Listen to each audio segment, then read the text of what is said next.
Hey all, Cera here. Fuck the government.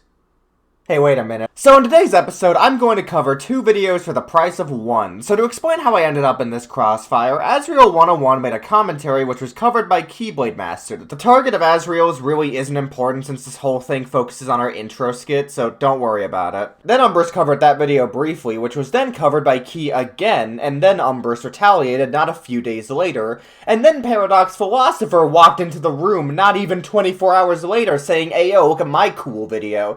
And I'm now here to tell them both, no, shut the fuck up. I'm tired of you guys doing fucking bullshit. You know, there are times like this I wish I never covered a video like this. I mean, when I first saw it, I'm like, why does this exist? And after watching it, I was like, why did you do this?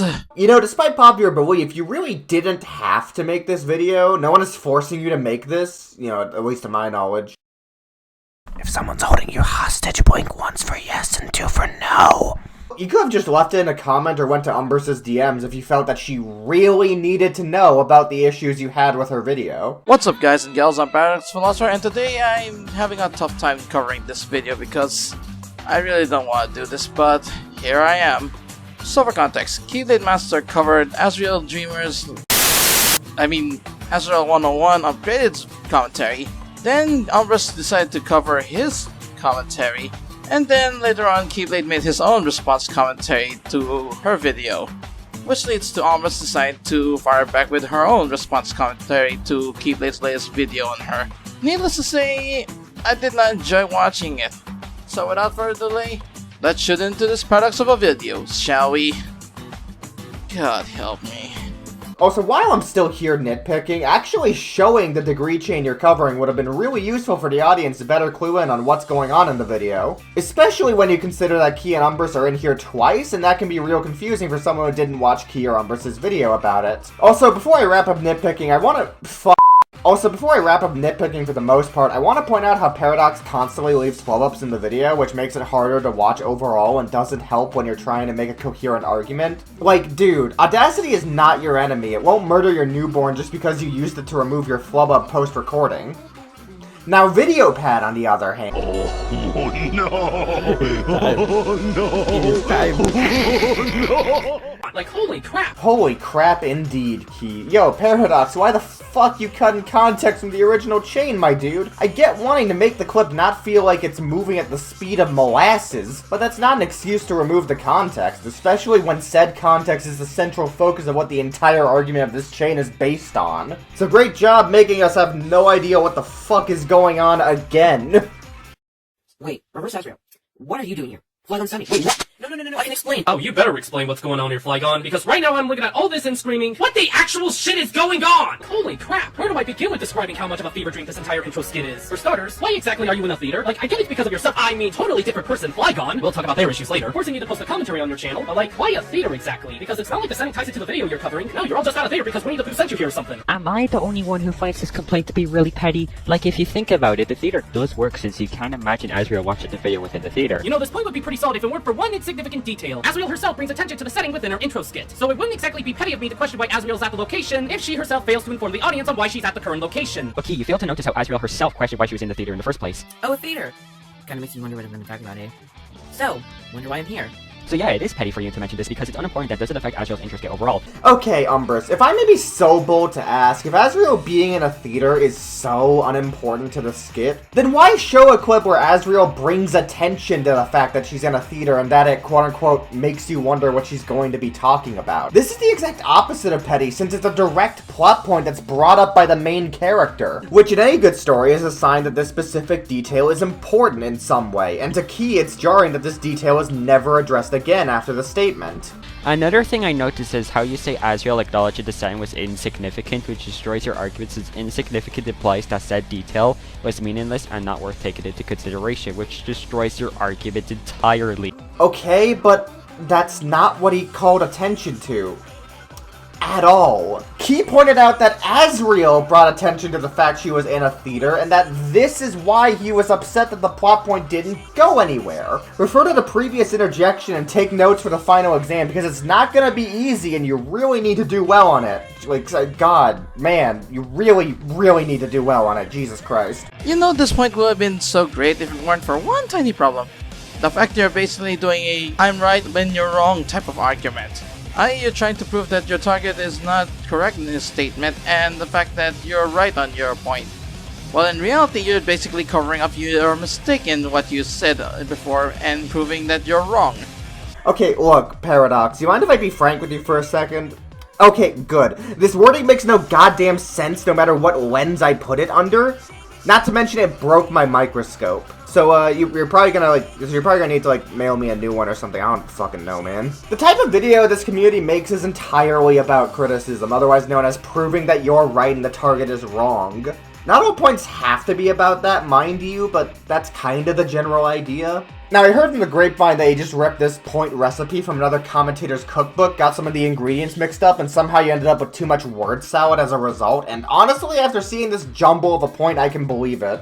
Honestly, I know you're trying to defend Azrael over here, but I'll go meet over here didn't do a good job in how she got into this theater in the first place in terms of what Keyblade said.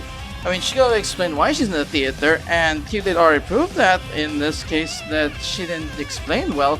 But that point you just made earlier is rather perplexing in the fact that you're trying to defend your target's case and not defending yourself. I can't hear you over your loud, obnoxious rock music!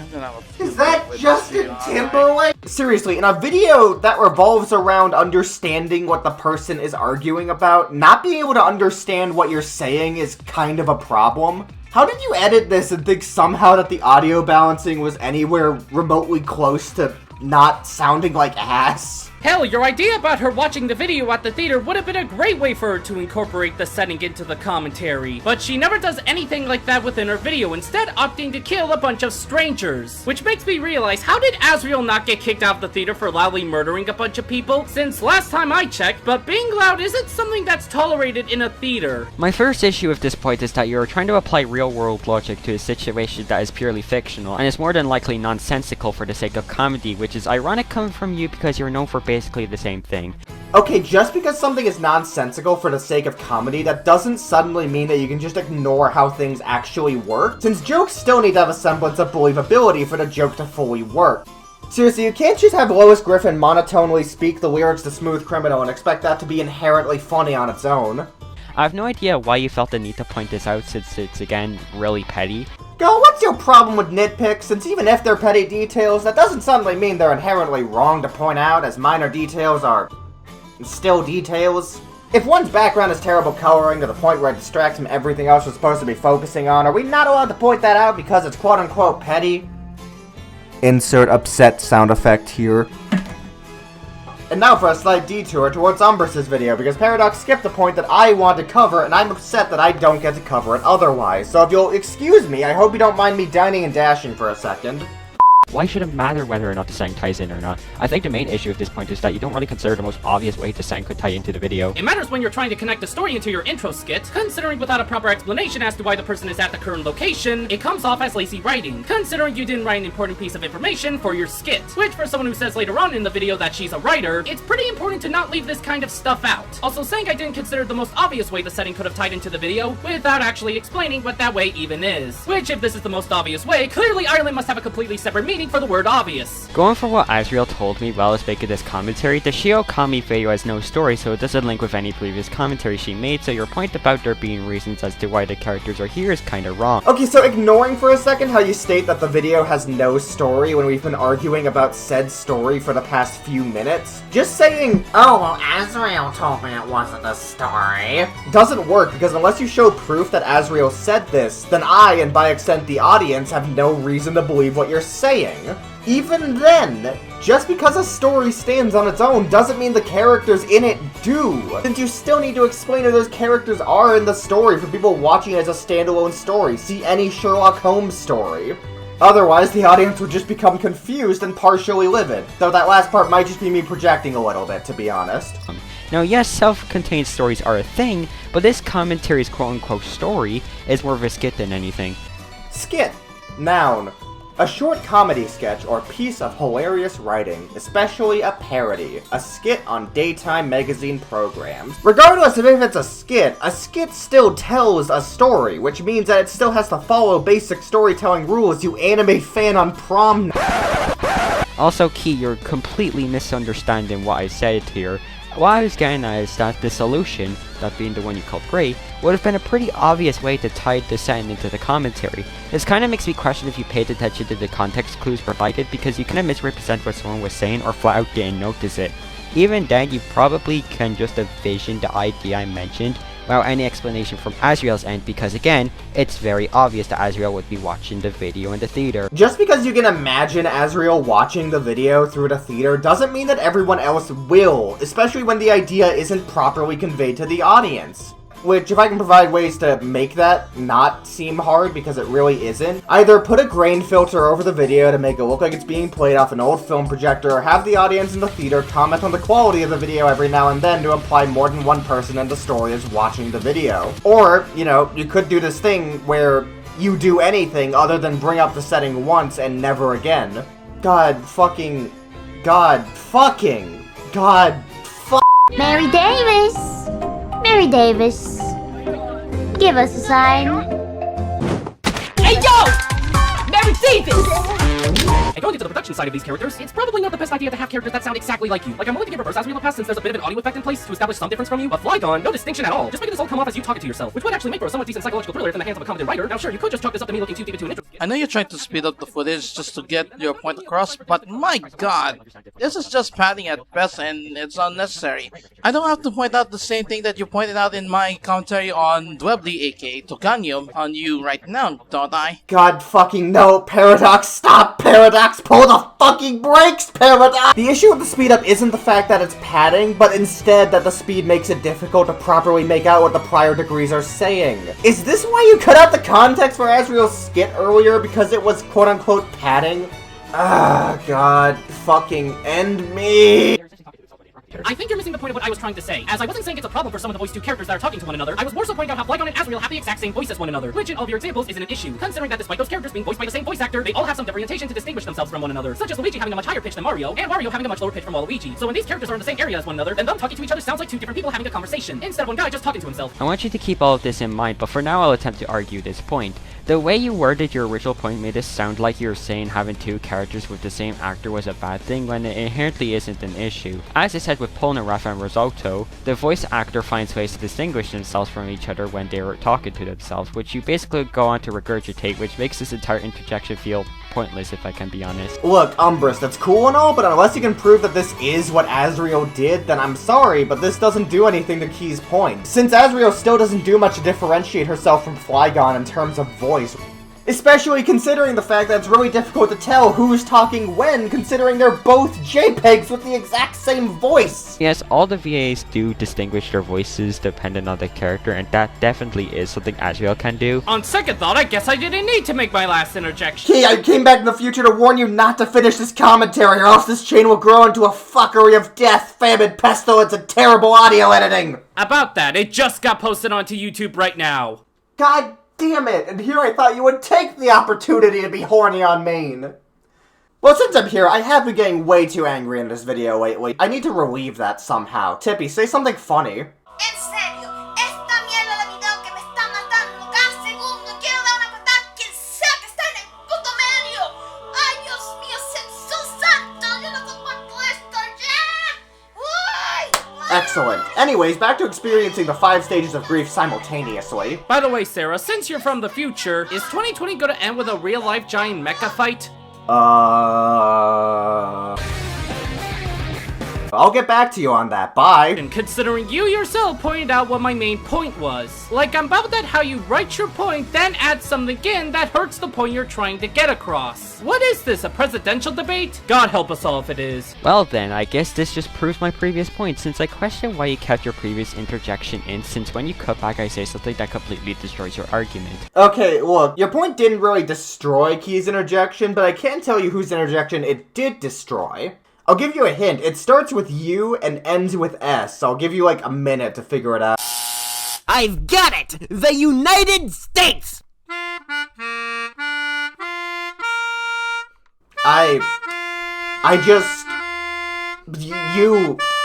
You're not even the person I'm covering! How the fuck did you get here?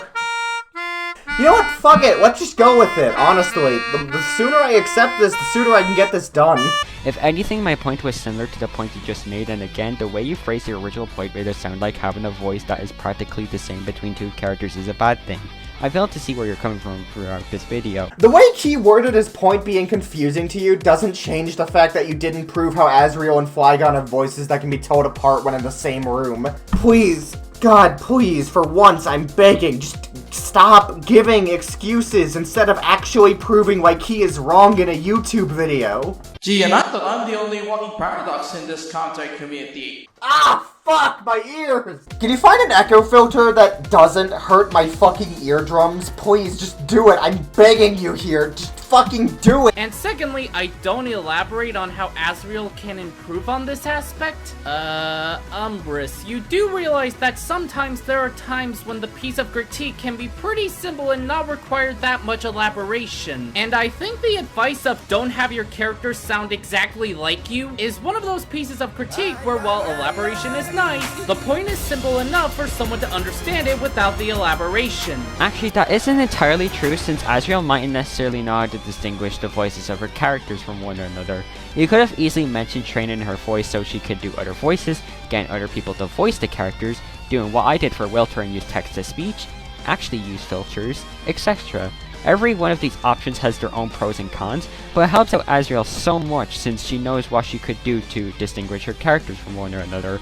Elaboration could get you a long way, and while some points can speak for themselves, this is far from one of them. While yes, it could be nice to go into these options, it would make the point feel dragged out overall, not to mention how Keith didn't need to point out these reasons if he didn't want to. Especially since the point in a vacuum still works on its own, and even if Azrael couldn't get all of this from the video, she could just ask Key privately to elaborate more on these methods. It's not as big a problem as you make it out to be. My goat keeps, like, putting up a fight with these spiders, but it's, like, killing everything literally. Wow, holy shit! So strong! And I'm gonna end the video here because at the end it's just her giving her final thoughts and I could care less about that at this point. Look, Umbrus, I get that you had some good intentions while making that video, but at the end of the day, you're basically trying to defend yourself, and for some reason, Azrael 101 upgraded for the flaws you have in your videos. But at the end of the day, yeah, this video is not that great of a response commentary, and let's be frank, it takes one to know one. Believe me, 27me was a dumbass at that time.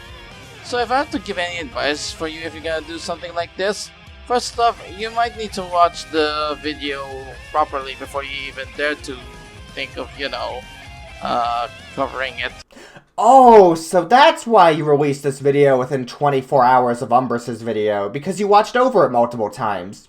You did watch over the video multiple times, correct? Anyways, here's another example of why the stuttering, in my opinion, is a bigger problem throughout the video. Since it comes off like you're struggling to give advice to improve the video, which makes the audience member wonder if it's as bad as you truly say it is. Especially when you spend half a minute just saying, "video bad," in your final thoughts. Definitely makes it feel unscripted, but there's no way he wouldn't script this video. This is Paradox Philosopher we're talking about. He would never not script this content in order to get it out faster.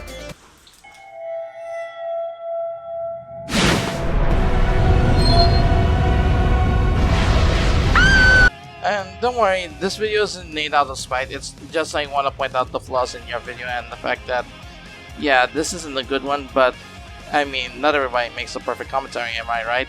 You know, personally, I feel it's better to state that you're out here to critique the video instead of having malicious intent at the beginning of it, rather than at the end. Since more people will see it at the beginning than at the tail end of the goddamn video.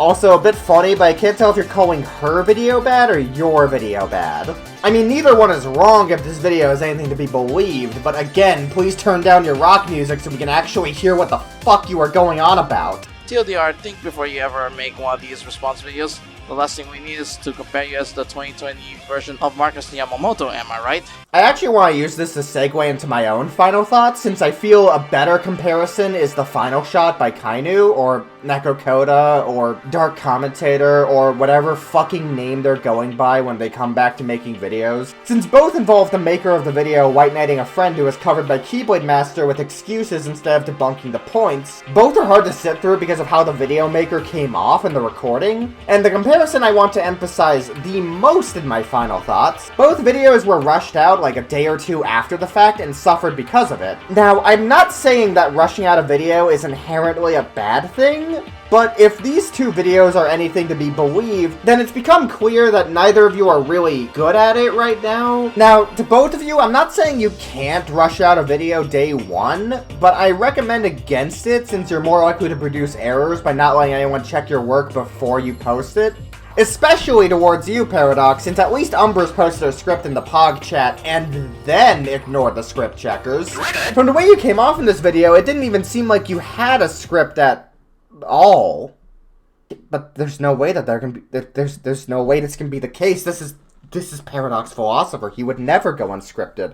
Hang on a minute, guys. I need to check something out real quick.